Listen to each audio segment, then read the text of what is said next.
Riddle me this, my friends. Would you show up late on a first date? Because if you do that to me, I've already broken up with you. Why are people showing up late to job interviews? People spend more time invested in their pictures, on their little blurbs, than coming prepared for a job interview. And it's the same kind of energy.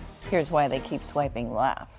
I'm Nico, and this is NicoSpeaking. We have conversations that hopefully shift your life a bit. And in today's conversation, we're speaking about how to ace a job interview, because it's all about getting that swipe right. A really good job interview should feel a little bit like falling in love. That's what we're going to speak about today. If you feel like you keep getting friend zoned by potential employers, this is for you. I'm a hiring manager, but also I'm a career person. I've done a lot of interviewing, and I tell you, every job that I've ever interviewed for, I've gotten. You should be feeling excited about a job, and you should be thinking about what you're gonna wear and what you're gonna say. Here are the top 5 questions that you will be asked. Whether all of them or some of them, you should always have an arsenal of responses. I'm gonna tell you what my answers are to these questions, so feel free to borrow, spin off.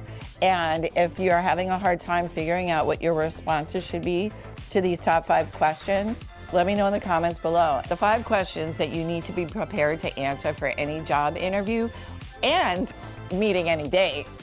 This is so funny. It's such a direct parallel to relationships. First question is, why did you leave your last job? Where do you see yourself in X years, in 5 years, or 3 years? That's a really important relationship question. Why should I hire you? What makes you unique? The last question you need to be prepared to answer is, what is your greatest weakness? I think if we started off potential relationships asking these questions, there would be a lot of less wasted time and energy. Why did you leave your last job? I typically have an answer like, it was a project-based position and I finished the last project and I'm looking for new challenges. I got a new line manager and their priorities shifted from what mine are. There was no longer a match. I'd been in my last position for 3 years and I'm looking for another challenge. See what I did there? You don't want to badmouth anybody ever. When you get to be my age, and I'm 55, you realize how small the ponds are. Whatever industry you're in, be kind no matter what. Don't be nice, but be kind. Don't badmouth people. That's karma. Where do you see yourself in X years? This is a personal question, but in other episodes of this show, we talk about figuring out what the possibilities are for you. Pyramid.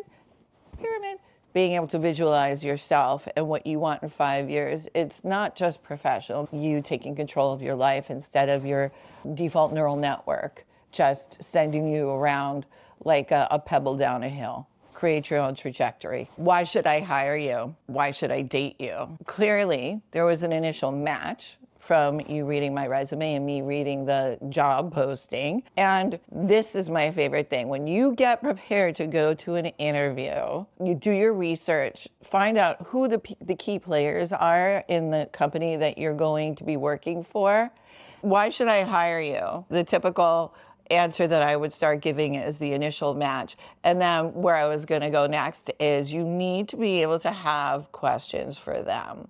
You wouldn't just like start dating somebody and not ask them any questions. We don't know how long the relationship's gonna last. We never do. But typically have some questions. What's the culture like? From your personal experience, does the company support continuing education? What would a typical day be like for me? What are the expectations in terms of reporting? What's the team dynamic like? Does everybody have an equal say, or is there a hierarchy? What kind of team building events are there? What is an average Monday stress level like? You want to know what success in the role looks like. Don't just ask about the money and holidays and medical, which you should do if you get to that 3rd date. That's when you start asking about medical and nail down the pay scale. And what makes you unique? If you don't know what makes you unique, for that specific position. Focus on your experiences and personal stories. Have some experiences and stories ready to tell. You really need to play into the vibe of the person that you're interviewing with. I know the kinds of companies that I like to work for and what the culture's like. When you get to be in leadership or management, you also get to create your own culture. And that's the thing that I always lean into, is my unique experience in terms of a well-rounded list of certifications and experiences, but also a real keen interest in continuous improvement, self-improvement, service improvement, product improvement, biooptimization, biohacking. All these things are part of my unique character that make me unique. What is unique about you? Again, if you have problems getting to that little nugget, let me know in the comments below. And me, myself, our community that we're building here, let's help each other out. Get ready and do some mock interviews. Maybe I'll do a live stream at some point and I can interview you and we can just have a lot of fun with the whole concept. And what's your biggest weakness? I always say my biggest weakness is that I try to fix everything. I try to solve all the problems, and not every problem that one is presented with professionally is something that you need to fix. Some problems belong to other team members, and that's important to be able to figure out what the dividing line is so that you're really focused on what it is that you're supposed to deliver. And I've said it before in other episodes, I do tend to try and fix people. And I know you can't change a person, but you can coach them. You can coach a person to come to a conclusion. And it's also kind of part of the manipulation episode I have about influencing people and being aware of cues when people are trying to manipulate you, but also being able to subtly influence people to say yes. And that's something that I bring to the table. One of my favorite things to ask a person is to describe themselves in 3 words. Describing yourself in 3 words is something you should be prepared to do whenever, whether it's a job interview or a social event. I'll tell you what mine are, and tell me what your 3 words are that describe you and why in the comments below. And myself and the community, we can all give each other feedback. Won't that be fun? Here are my 3. Decisive, strategic, and relatable. What do you think of that? I actually took a Gallup survey. My number 1 strength that gives me energy was judgment, and it was so cool. It said, I'm very good with judgment. People trust my judgment. I make decisions. I can make them quickly, and I'm usually right. I love that for us because I'm here for you. Think of me as Auntie Nico, here to help you and coach you. Getting perspective and leaning back and being present and awareness and being alert. These are strategic, decisive, strategic. And then the last one, because I am a person after all, is relatable. Professionally and as a manager or a leader, I believe in radical transparency. This is what I'm talking about when you have to have an answer ready.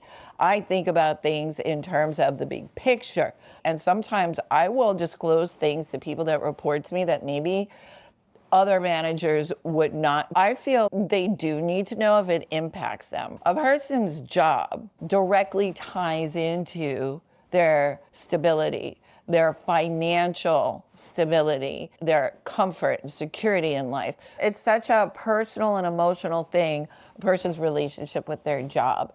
And I think that's why I also have problems in personal relationships, because I will just say the thing that's the elephant in the room. I will invite the elephant to come and sit on our lap and be like, okay, here's the elephant, let's speak about it. And a lot of people really just, they don't like it. They don't like radical transparency, but I do.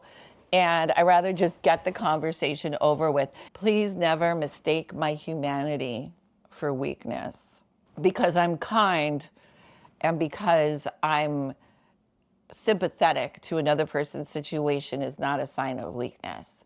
But that's a big part of my personal management leadership style, for better or worse, honey. Until death do us part, or until last paycheck do us part. Sometimes you're in an interview and you'll be nervous because that happens, right? People get nervous at a job interview.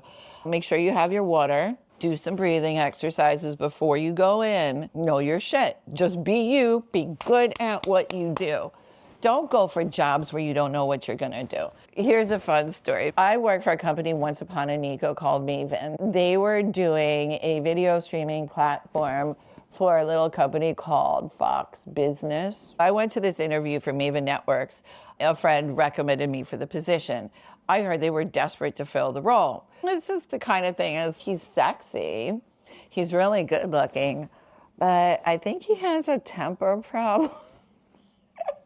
I went to the interview and there were 7 people sitting at a table staring at me, and everybody was coming at me with questions. How would you handle this? How would you handle that?